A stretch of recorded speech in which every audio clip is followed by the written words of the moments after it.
Sebentar lagi kita akan lebaran. Maka ada sunnah. Kalau dilakukan tinggi pahalanya, kalau tidak dilakukan rendah nilainya meskipun lulus, tapi lulus percobaan. Ya, apa itu? Satu, begitu mau lebaran, misalnya bapak mau ke masjid 6:30, kira-kira jam 6 sudah mandi. Sebelum mandi, sunnah potong kuku, sunnah potong kumis, rapikan. Kalau jenggot, berbeda pendapat ulama. Merapikan, hadisnya itu kan pelihara. Pelihara itu ada dua makna. Kalau dia kotor, cukur. Itu namanya pelihara. Bukan pelihara itu panjangkan saja, tidak.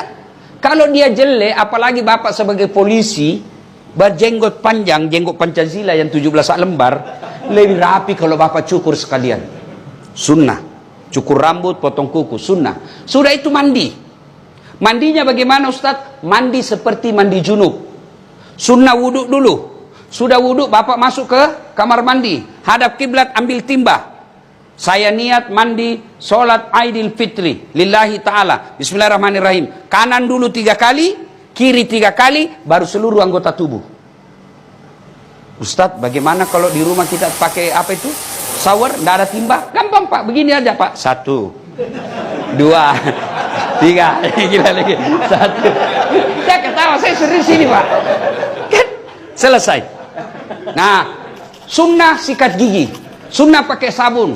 Semuanya Pak, cuci bersih-bersih. Termasuk alenya beliau yang mulia. Bersihkan itu Pak. Sudah, terakhir basuh kaki. Kalau bapak tidak kencing lagi setelah basuh kaki, bapak tidak usah wudhu. Sudah itu gantinya. Tapi kalau mau lagi merasa tenang,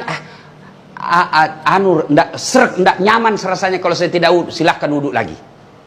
Sudah wudhu, berpakaian. Sunnah berpakaian yang indah. Itu perintah surah Al-Jum'ah. Pakaian yang indah bukan yang mahal. Pakaian yang indah itu halal, bersih, suci. Dan sunnah pakai putih. Kalau pakai baju hitam boleh? Boleh, tapi tidak sunnah. Kalau perempuan disunnahkan memakai baju yang tidak mencolok, supaya tidak menarik perhatiannya suaminya orang. Ya? Apalagi kalau suaminya orang sudah lobet. Kan ada itu yang tua sekali suaminya, istrinya masih muda. Biasanya ini layangan putus. Nah, itulah sunnahnya. Sunnah perempuan tidak bercorak terlalu terang. Sunnah berikutnya lagi, bapak sunnah memakai parfum. Kalau tidak ada mahal, parfum palsu sekalipun boleh. Kalau hari itu tidak ada sama sekali pengharum ruangan ambil Pak, semprot. Ya.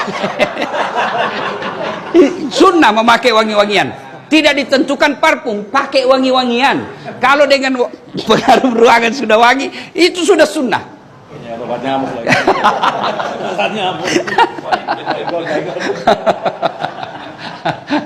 Sudah sunnah menuju ke lapang makan dulu. Sunnah, itu bedanya Idul Kurban. Kalau Idul Kurban selesai Aid baru makan. Kalau Idul Fitri makan dulu. Untuk apa? Membuktikan bahwa hari kemarin sudah beda hari ini. Ya, karena kita sudah tidak puasa.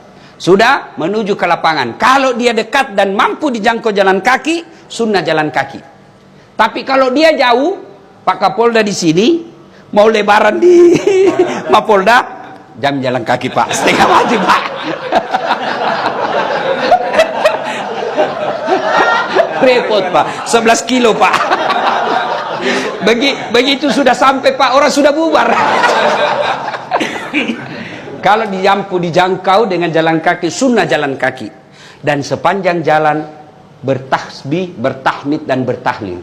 Allahu Akbar, Allahu Akbar, Allahu Akbar. La ilaha illallah, wallahu Akbar. Allahu Akbar, walillahil hamd. Sampai di lapangan. Karena sunnah itu Pak di lapangan untuk membedakan hari raya dengan Jumat biasa. Maka disunnahkan lapangan. Nah, sampai di lapangan tidak ada salat qabliyah. Tidak ada salat sunnah. Langsung duduk. Sambil duduk memuji-muji Allah. Takbir, tahbil, takmid. Allahu Akbar, Allahu Akbar. La ilaha illallah, wallahu Akbar. Allahu Akbar, walillahil hamd. Sudah, masuk tiba saatnya salat. Sholat Idul Fitri. Niatnya tidak usah Bapak hafal. Begitu Bapak tinggalkan rumah, sudah ada pasti dalam hati, saya mau sholat Idul Fitri. Itulah niat, tidak mesti dilafazkan. Kalau Bapak mau ambil cara praktis, bilang saja begini, Tuhan, sholat sunnah Idul Fitri ya. Allahu Akbar. Boleh. Sudah takbiratul ihram, Allahu Akbar, belum dihitung. Baru baca subhanallah walhamdulillah wala ilaha illallah wallahu akbar. Allahu Akbar sampai 7 kali. Nah, sudah baca seterusnya seperti sholat. Kalau tidak hafal itu, diam saja, ikuti imam. Selesai. Selesai. Kemudian Idul Fitri ada khutbah. Wajib diikuti khutbah. Banyak orang selesai sholat dia pulang. Itu sama hukumnya dia sholat duhur cuma 2 rakaat. Jadi sempurnakan dengan mendengar khutbah. Selesai khutbah berdiri, kita berjabat tangan saling mendoakan. Minimal doanya taqabbalallahu minna wa minkum taqabbal ya karim. Baru salawat Allahumma shalli ala sayyidina Muhammad wa ala ali sayyidina Muhammad. Kemudian jangan lupa kantong isi uang baru. Isi uang baru Pak. Mau uang 5.000, uang 20.000, sepanjang jalan Bapak bersedekah. Cari orang-orang susah. Tujuannya apa? Tidak boleh pada hari raya ada orang tidak bergembira gara-gara tidak ada uangnya. Gembirakan mereka. Lalu pulang, sunnah beda jalan pergi, beda juga jalan pulang. Waktu pergi jalan perintis kemerdekaan, waktu pulang tol. Sunnah. Nah, selesai itu silahkan datangi orang tua. Nah, setelah itu baru kita bersilaturahmi kepada orang-orang yang pernah kita musuhi. Itu yang paling penting. Dia pernah kita sakiti atau dia pernah sakiti kita. Siapa yang baik? Bukan yang tua, bukan yang senior, bukan yang kaya. Siapa? Inna akramakum indallahi atqakum. Yang paling mulia di antara kalian yang paling bertakwa. Siapa yang bertakwa? Ciri-cirinya suka meminta maaf. Ibu bapak saudara-saudara sekalian, apabila ini sudah kita lakukan, ada derajat takwa. Pak Kapolda sudah sekolahkan dirinya. Ternyata pulang punya prestasi, pasti ada promosi. Begitu juga ketika sudah mencapai derajat takwa, tidak mungkin Allah tidak mengapresiasi. Pasti ada promosi.